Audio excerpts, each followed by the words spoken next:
এবারে মুখ্যমন্ত্রী মমতা বন্দ্যোপাধ্যায় ডিএ নিয়ে বললেন, কোর্টের বিষয় নিয়ে কিছু বলবো না, যা করব আইনিভাবে করব। এরপর চাকরিহারা শিক্ষকদের নিয়ে তার বক্তব্য, আমার সিম্প্যাথি রয়েছে, কোর্টের বিষয় আইন মেনে চলতে হয়। রিভিউ পিটিশন হচ্ছে, কোর্টের সিদ্ধান্ত মানতে বাধ্য। এখনও পর্যন্ত বেতন বন্ধ হয়নি। ওদের যারা উস্কাচ্ছে তারাই চাকরি খেয়েছে, তারাই নাটের গুরু। রাজ্য সরকারের প্রতি বিশ্বাস রাখা উচিত ছিল। শিক্ষকের সংখ্যা কম, বাইরের লোকের সংখ্যা বেশি, কাউকে জোর করে আটকে রাখা যায় না। একটা মেয়ে প্রেগনেন্ট ছিল, আমি আন্দোলনের বিপক্ষে নই, তবে একটা সীমারেখা রাখা উচিत আমি কিছু বলি না, যা করি আইনি করি, आईनत। दीदी उत्तर बंगाल के बारे में थोड़ा क्या है आपका? नहीं, उत्तर बंगो का प्रोग्राम है, आज चेम्बर्स का मीटिंग है, कल भी हमारा पब्लिक डिस्ट्रीब्यूशन प्रोग्राम है, परसों भी हमारा एडमिनिस्ट्रेटिव रिव्यू मीटिंग है, उसके बाद हम वापस चलाएंगे। इधर में बहुत सारे काम भी है and Siliguri is also the chicken stick, so it is my duty to take care for them also. Chicken neck के बारे में भी काफी कुछ कहा जा रहा है दीदी।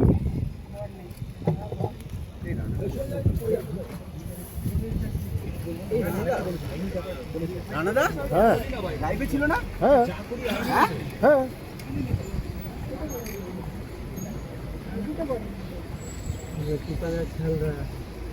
এটা সবাইকে বুঝতে হবে এবং আমাদের দিক থেকে আমরা রিভিউ পিটিশন করেছি। যদি রিভিউ পিটিশন অ্যালাউ করে ভালো কথা। আমরা চাইবো, আমাদের আইনজীবীরা চাইবেন তাদের মতো যাতে ওদের চাকরি থাকে, কিন্তু সেখানে কোর্ট যদি কোনো ডিসিশন নেয় তাহলে আমি বলতে পারি না যে আমি মানবো না, কারণ কোর্টের ডিসিশন মানতে আমরা বাধ্য। কিন্তু সেক্ষেত্রে এখনো পর্যন্ত কারো মাইনে বন্ধ হয়নি, এমনকি গ্রুপ সি গ্রুপ টি যারা টাকা পাবে না তাদের জন্য একটা স্কিম করে টাকা দেওয়া হচ্ছে। তার উপরে আমি জানি না, আমার একটা জিনিস খুব খারাপ লাগে, যারা উস্কাচ্ছে তারাই কিন্তু মামলাটা করেছে ওদের বিরুদ্ধে। চাকরিগুলো কিন্তু আমাদের জন্য যায়নি, চাকরিগুলো যাদের যাবার পথে দাঁড়িয়েছে সেটার জন্য দায়ী যারা, আমি তাদের বলবো এটা না করলেই পারতেন। যারা চাকরি খেয়েছে তারাই যদি আজকে নাটের গুরুরা যদি আজকে তাদের স্বার্থ রক্ষার গুরু হয়ে যায়, সেখানে আমার আপত্তি আছে। তাদের রাজ্য সরকারকে বিশ্বাস করা উচিত ছিল। আমি নিজে ওদের সাথে মিটিং করেছি। শিক্ষকদের কাছ থেকে আমরা মিনিমাম সম্মান, সৌজন্য এটুকু প্রত্যাশা করি। রাজনীতির ঊর্ধ্বে থেকে তারা সমাজকে সেবা করুক, বাচ্চাদের শিক্ষা দিই।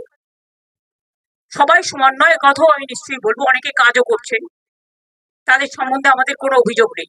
যারা আন্দোলন করছেন তাদের সম্বন্ধে আমার কোনো অভিযোগ নেই। আমার অভিযোগ একটাই, কাউকে আটকে রাখা জোর করে যায় না, রাস্তা অবরোধ করে মানুষের ক্ষতি করা যায় না, এটা কারো কাজ নয়। এবং এতে বাইরের লোকেরা আছে, টিচারের সংখ্যা কম, বাইরের লোকের সংখ্যা বেশি। এই তো দেখছেন মেয়েরা বলছে প্রেগনেন্ট মাদার বাড়ি যেতে দিচ্ছে না, অফিসে কাজ করছে তাকে 14 ঘন্টা 18 ঘন্টা 20 ঘন্টা আটকে রেখে দেওয়া হয়েছে। একটি মেয়ে পরীক্ষা দিতে গেছে, পরীক্ষার্থী, সে বারবার বলেছে আমি বাড়ি যাব, আমার বাড়ির লোক চিন্তা করবে, তাকে নামতে দেওয়া হয়নি, বেরোতে দেওয়া হয়নি, এবং সে ভয়ে লাফ দিয়েছে, তার পায়ে চোট আছে, সে হসপিটালে ভর্তি হয়েছে। মনে রাখতে হবে না, আগে আমরা মানবিক মানুষ, মানবিকতাকে শ্রদ্ধা করলে তাকে ভালোবাসা যায়, তাকে সম্মান করা যায়। আমি আন্দোলনের বিপক্ষে নই, কিন্তু আন্দোলন করারও একটা লক্ষ্মণ রেখা আছে। আমার যেমন অধিকার নেই কাউকে বাধা দেবার, অন্যেরও অধিকার নেই আমাকে বাধা দেওয়া। আমি তো বলবো আপনারা এখানে না করে আইনে লড়াই করুন, আমরা পুরো সাহায্য করব। আমরা নিজেরাও তো করছি, আমাদের সাধ্যমতো আমরা করছি, আমরা তো ওদের বিপক্ষে নই। কিন্তু কোনো রাজনৈতিক দল যদি মনে করেন রাজনৈতিক